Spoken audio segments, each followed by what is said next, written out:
Muito bem, meus caros. Vamos dar continuidade, então, ao estudo do direito da criança e do adolescente. Esse direito da criança e do adolescente, que eu disse para vocês, é baseado na doutrina da proteção integral e tivemos aí todo um processo histórico, vários documentos internacionais, houve aí a adoção de uma doutrina específica, que é a doutrina da proteção integral, encampada aqui, pela qual a criança e o adolescente são considerados sujeitos de direitos. E eu disse para vocês também que um documento de muita importância é a Convenção sobre os Direitos da Criança da ONU.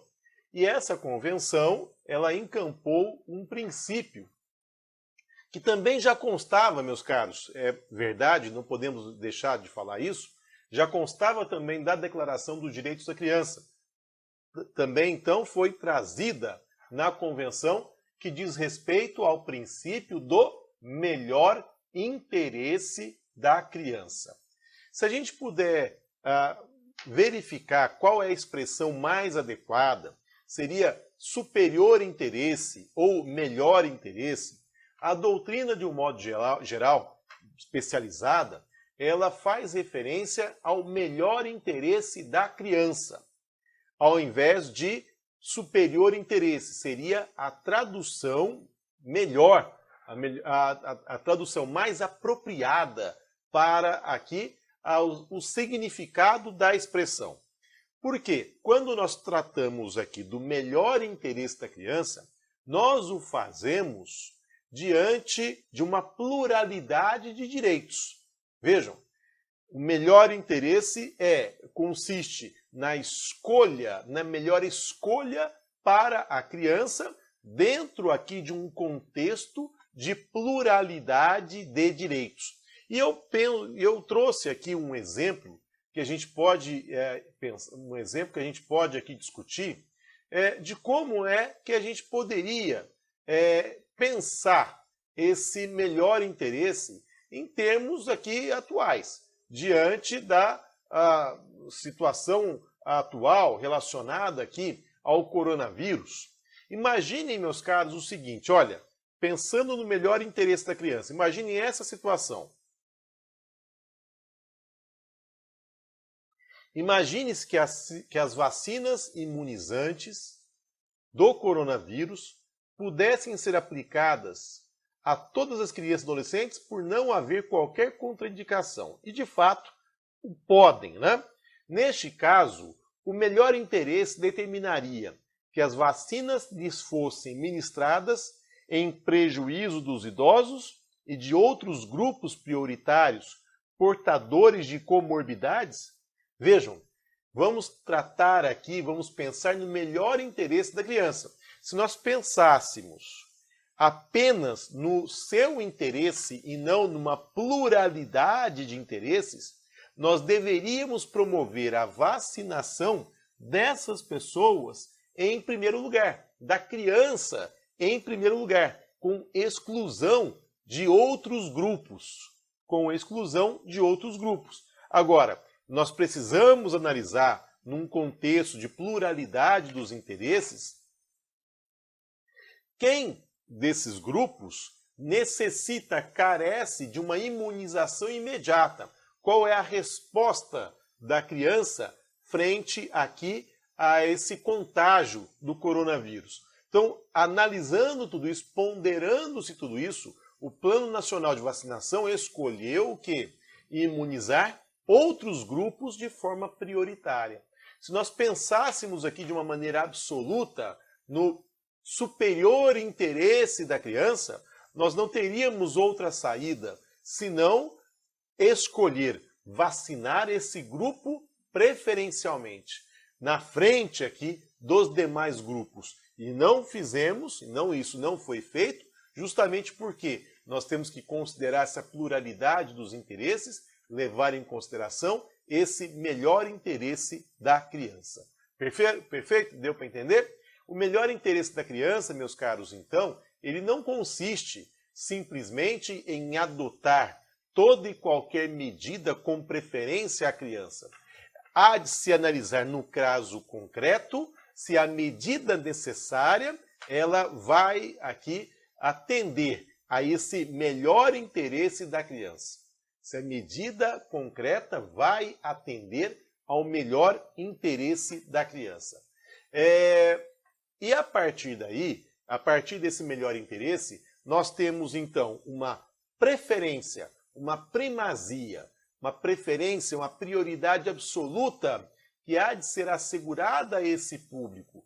A criança, ela passa a ser a preferência, a primazia das primazias, a preferência das preferências. Tanto que existem determinadas medidas para se assegurar essa preferência, conforme a gente vai verificar posteriormente. Ficou claro assim, meus caros? Deu para entender? Vejam, é mais adequado, vamos dizer assim, dizer melhor interesse da criança a superior interesse da criança, por conta de toda essa explanação aqui que nós apresentamos para vocês. Tudo bem? O artigo 3 da Convenção sobre os Direitos da Criança, da ONU, traz exatamente esse melhor interesse da criança. Se eu estiver aqui em uma situação de igualdade, uma situação de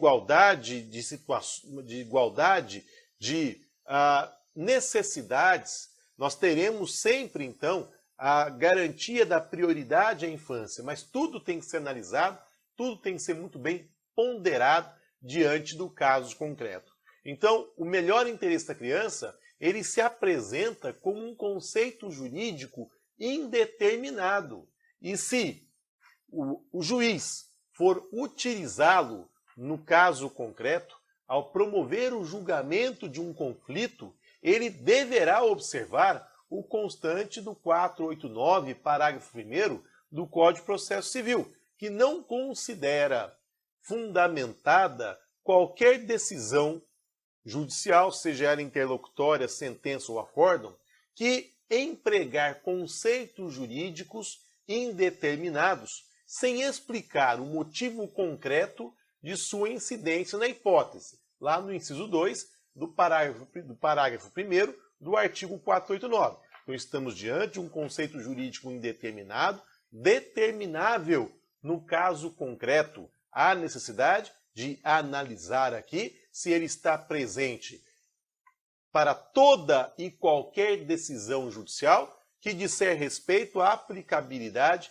dos direitos fundamentais da criança e do adolescente. Ficou claro? Ok? Então, para a gente poder entender bem, estamos diante do melhor interesse com base na proteção integral. E como é que foi isso para o Brasil? Como é que isso refletiu aqui na ordem jurídica brasileira? Será que foi de uma vez? Será que nós tivemos sempre aqui a proteção integral vigindo? Já dissemos que não. E por conta de toda essa evolução no Brasil, nós podemos dividir ou apresentar fases do tratamento legal da infância no Brasil. São 4 fases que a doutrina geralmente identifica. Quais são essas 4 fases, meus caros?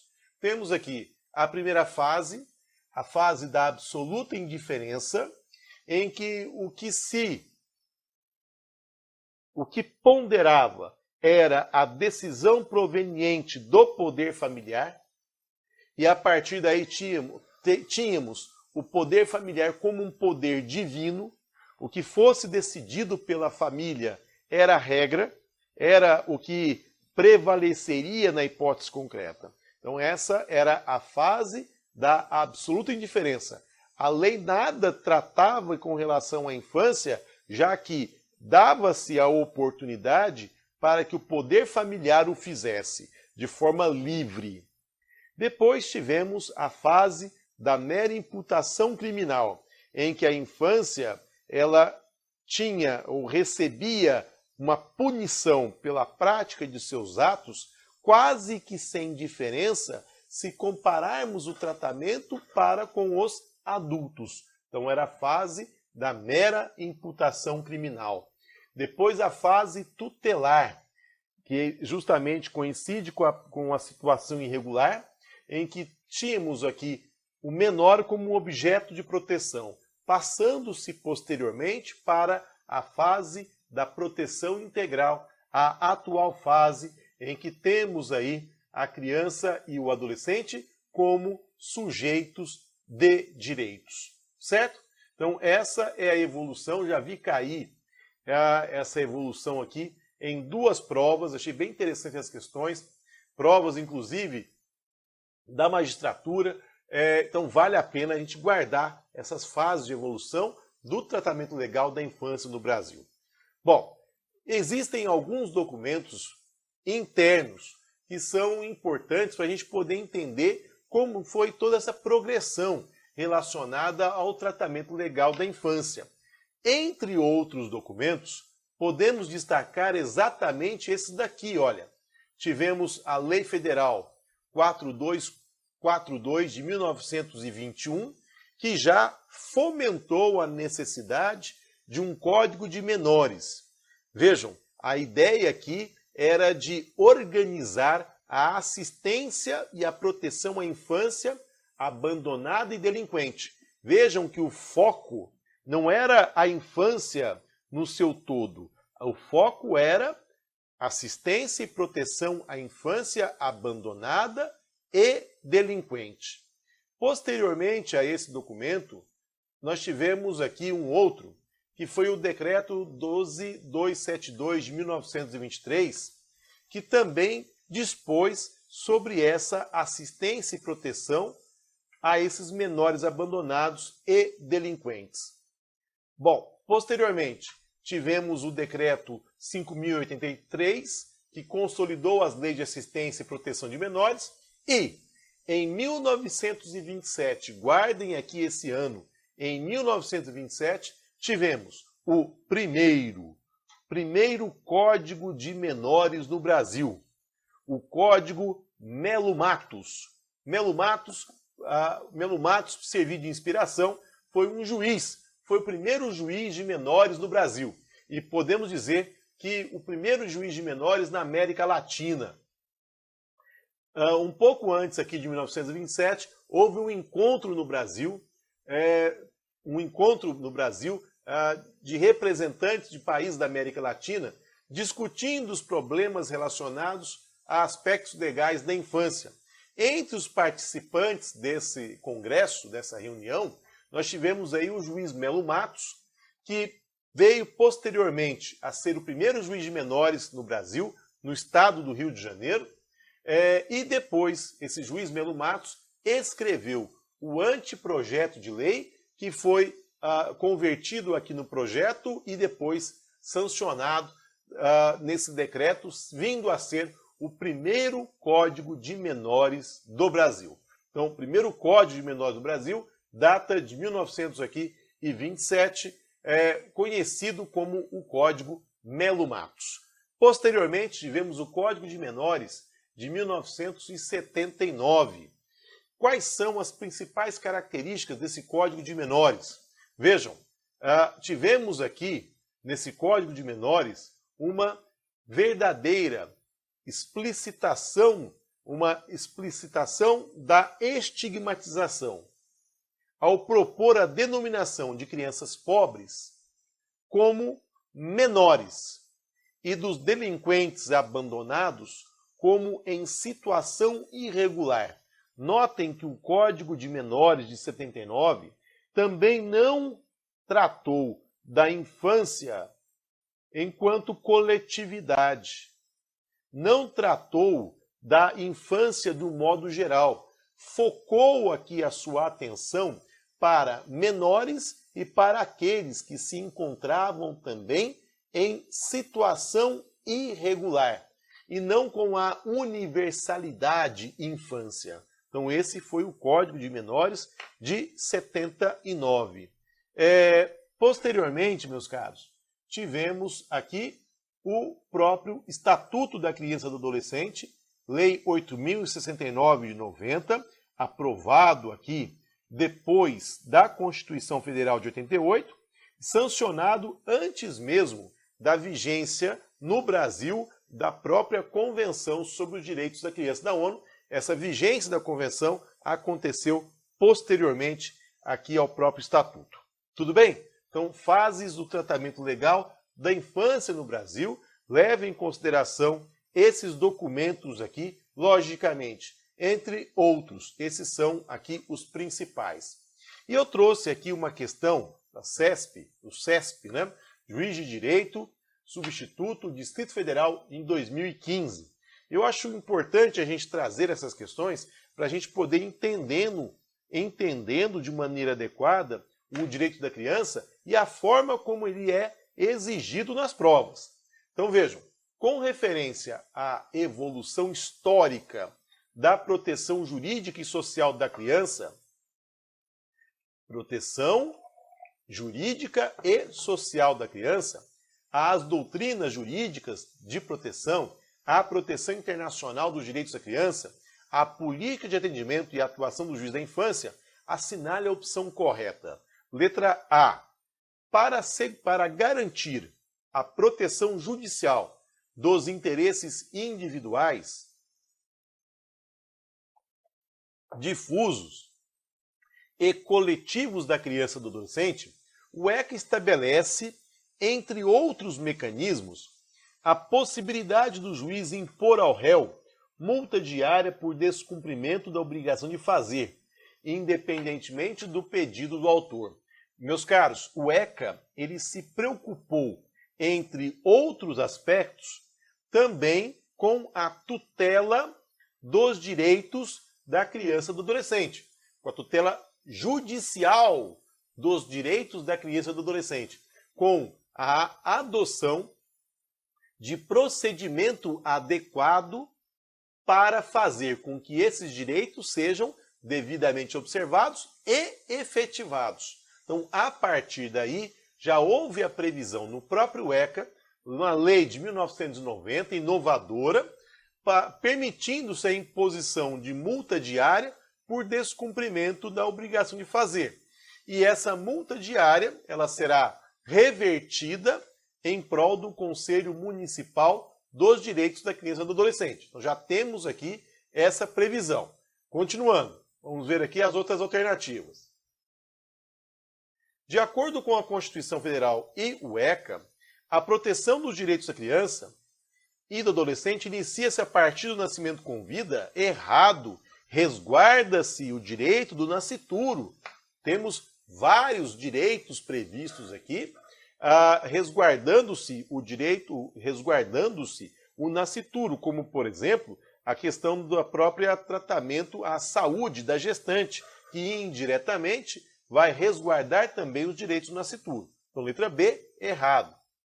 Letra C.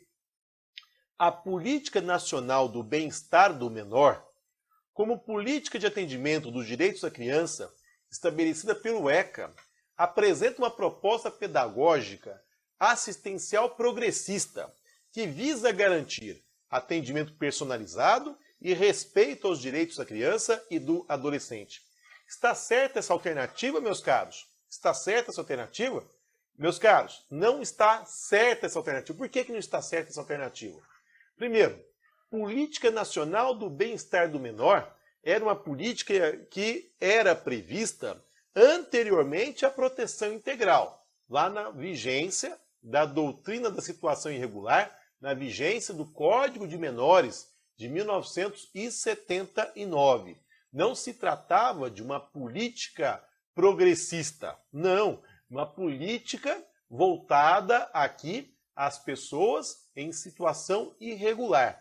Não se tratava de uma proposta pedagógica assistencial. Não se ocupava de um atendimento personalizado.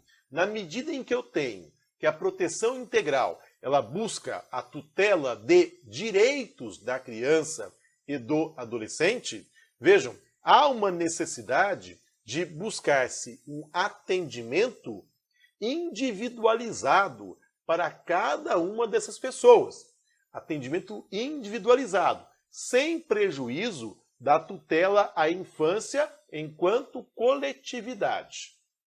Quando eu tenho uma ofensa a um direito fundamental da criança, na verdade, essa ofensa não é só a criança. Na verdade, essa ofensa ela é à família, à sociedade e ao Estado. nós temos uma ofensa à coletividade infância. Isso é tão importante, tem aplicabilidade prática, porque imaginem vocês a utilização da mão de obra infantil voltada para a prostituição infantil. A utilização da prostituição infantil, ela faz com que nós tenhamos uma ofensa à coletividade, motivo pelo qual nós temos a viabilidade de buscar aqui a condenação da parte ou a condenação daquele que viola esse direito a uma indenização por dano moral coletivo. Dano moral coletivo por ofensa à infância. Tudo bem? Então vejam, meus caros, como é que é importante a gente entender toda essa questão para poder aqui responder, analisar essas alternativas aqui nas provas de um modo geral. A Convenção dos Direitos da Criança não foi ratificada pelo Brasil? Foi.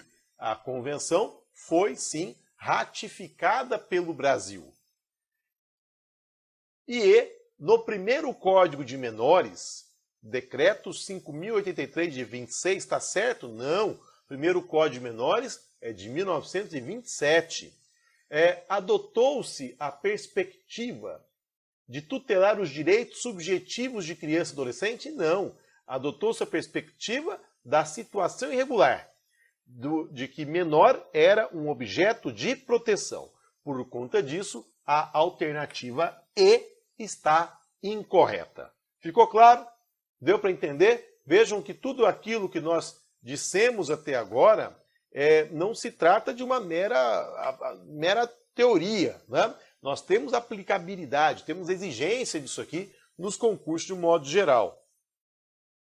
E essa questão aqui? O Código Penal de 1890 limitava a responsabilidade criminal aos maiores de 16 anos? Não, olha só, o Código Penal de 1890, a título de curiosidade, determinava a inimputabilidade penal absoluta até os 9 anos de idade. Esse era o Código Penal de 1890. Então, mais um aspecto importante, tivemos aqui já questões ligadas a essa matéria, a essas questões, a esses pontos. Tudo bem? Bom, então vimos aqui essa parte introdutória e na sequência, meus caros, do próximo bloco, nós vamos analisar os princípios do direito da criança, sabendo que estamos aqui partindo da proteção integral, com todo essa sustentação que nós apresentamos aqui, vamos analisar todos esses princípios nos termos que estão previstos no próprio Estatuto da Criança e do Adolescente. Vamos lá.